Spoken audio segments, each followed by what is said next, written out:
Hello friends, welcome to TNPSC 2026. நான் என்னோடய சேனலில் அப்லோட் பண்ணுற ஃபஸ்ட்டு லாங் வீடியோ இது தான்.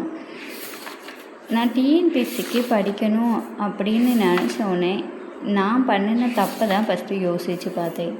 நான் நிறைய தப்பு பண்ணியிருக்கேன். இந்த குரூப் 4 எக்ஸாமில் 2025 குரூப் 4 எக்ஸாமில் நிறைய தப்பு பண்ணி வச்சுருக்கேன். அப்படி என்ன தப்பு பண்ணேன் அப்படின்னா, தமிழ் பக்கம்னு பார்த்தா கொஸ்டின்ஸ் நிறைய கொஞ்சம் புதுசாக தான் வந்துருச்சு.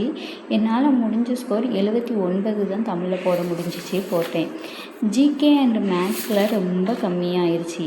காரணம், நான் நிறைய ரிவிஷன் பண்ணாமல் போயிருந்தேன். மேக்ஸு போட்டு பார்க்காம போயிருந்தேன். அது மட்டும் இல்லாமல் டெஸ்ட்டு, நான் பண்ணின தப்பில் ஒன்று டெஸ்ட்டு போட்டு பார்க்கவே மாட்டேன். மேக்ஸு அப்படி தான். ஒரு யார் வீடியோவாவது பார்த்தேன்னா சும்மா கண்ணிட்டு பார்த்துட்டு போவேன், நம்ம போட்டுடலாம் அப்படின்னு. அதை எடுத்து போட்டு பார்க்கவே மாட்டேன். ஆனால் இந்த தடவை நான் அந்த தப்பை பண்ண மாட்டேன். ஒரு லெசன் படித்தோம்னாலும் கொஞ்சம் படித்தாலும் நான் திருப்தியாக படிச்சுட்டு போகணும்னு நினச்சிருக்கேன். மேக்ஸு திரும்ப போட்டு பார்க்க போகிறேன். இந்த தடவை நான் ஜிகே அண்டு மேக்ஸில் நல்லா கான்சன்ட்ரேட் பண்ணி நல்லா படிச்சுட்டு போகிறேன். ஏன்னா நான் எப்போ பார்த்தாலும் தப்பு பண்ணுறது அதுதான். தமிழில் மேக்ஸிமம் 85 வரை போட்டுருவேன். இந்த தடவை என்னால் 79 தான் போட முடிஞ்சிச்சு. ஜிகே அண்ட் மேக்ஸில் தான் நான் எப்போவுமே கோட்டை விடுவேன். ஆனால் இந்த தடவை என்ன பண்ண போகிறேன், ஜிகே மேக்ஸை நல்லா படிக்க போகிறேன். அதுக்காக நான் ஜிகே படிக்கணும்னு நினச்சோடனே எனக்கு இந்த லெசன் தான் என் கண்ணில் ஃபஸ்ட்டு பட்டுச்சு. ஏன்னா எப்போ பார்த்தாலும் நான் அந்த லெசனை படிப்பேன்.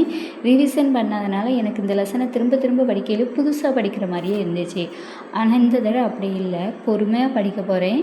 நேற்று இந்த லெசனை நான் என்னோடய ஷார்ட் வீடியோவில் சும்மா திருப்புற மாதிரி போட்டிருந்திருப்பேன். ஆனால் நேற்று நான் படிக்க ஆரம்பிச்சிட்டேன்.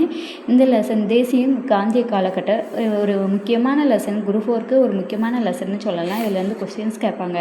நேற்று இந்த லெசன் என்னால் எவ்வளோ படிக்க முடிஞ்சிச்சு அப்படின்னா 8.4. மொத்தம் இதில் 8.9 9 தலைப்புகள் இருக்குது. அதில் 8.4 4 தலைப்புகள் தான் என்னால் நேற்று முடிக்க முடிஞ்சிச்சு. மீதி கொஞ்சம் நேரம் நான் மேக்ஸ் போட்டு பார்த்தேன்.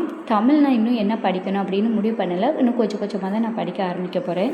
மேக்ஸில் எஸ்சிஎம் அண்ட் ஹெச்சிசிஎஃப் அந்த டாபிக் எடுத்து மேக்ஸ் போட்டு பார்த்துருக்கேன். இந்த இதில் மீதி இருக்க ஒரு 5 தலைப்புகளையும் நான் இன்றைக்கி முடிச்சிட்டோம்னா அதுக்கடுத்து திரும்ப நான் ரிவிஷன் பண்ணுவேன். நான் பண்ணாத தப்புகளில் ஒன்று ரிவிஷன். திரும்ப நான் ரீடிங் ஒரு தடவை ரீட் பண்ணிவிட்டு திரும்ப ரீட் பண்ண போகிறேன். திரும்ப அதை நான் என்ன பண்ண போகிறேன், படிக்க போகிறேன். அதுக்கப்புறம் நோட்ஸ் எடுக்க போகிறேன். அதை வச்சு நான் ரிவிஷன் பண்ண போகிறேன். அந்த நோட்ஸ் எடுத்துகிட்டு உங்களுக்கு நான் எப்படி நோட்ஸ் எடுக்கிறேன் அப்படிங்கிறத நான் உங்களுக்கு காட்டுறேன். திரும்ப என்ன பண்ணலாம் அப்படின்னு சொல்லிட்டோம்னா, அதுக்கப்புறம் எல்லாத்தையும் முடிச்சுட்டு இந்த பாடத்துக்குன்னு நம்ம ஒன்லைனர் பார்க்கலாம். ஒன்லைனர் பார்த்து முடிச்சுட்டு அதுக்கப்புறம் ஒரு டெஸ்ட்டு போட்டு பார்த்துடலாம். அப்போனா நம்மளுக்கு எத்தனை தடவை நம்ம அந்த பாடத்தை படிக்கிறோம், ஒரு தடவை படிக்கிறோம், அதுக்கப்புறம் திரும்ப ரிவைஸ் பண்ணுதோம், அப்புறம் நோட்ஸ் எடுக்கிறோம், அது அப்புறம் என்ன பண்ண போகிறோம், ஒன்லைனர் பார்க்க போகிறோம், அப்புறம் டெஸ்ட்டு போட போகிறோம். இத்தனை தடவை பார்க்கும்போது கண்டிப்பாக ஞாபகம் இருக்குது, ஞாபகம் இருக்கும் அப்படின்னு நினச்சிட்டு நம்ம படிப்போம். இந்த லெசனை படிக்காமல் இருக்காதீங்க.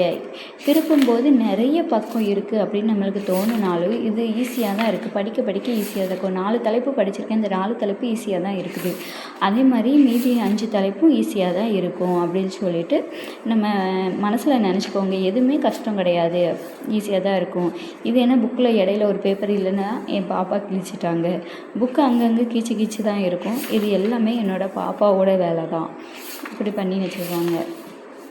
சரி ஃப்ரெண்ட்ஸ், நீங்களும் இந்த பாடத்தை படிங்க. திருப்பும்போது இத்தனை பக்கம் இருக்கே, படிக்க முடியாதே அப்படின்னு நினைக்காதீங்க. நானும் அப்படின்னு நினச்சிட்டு தான் இருந்தேன்.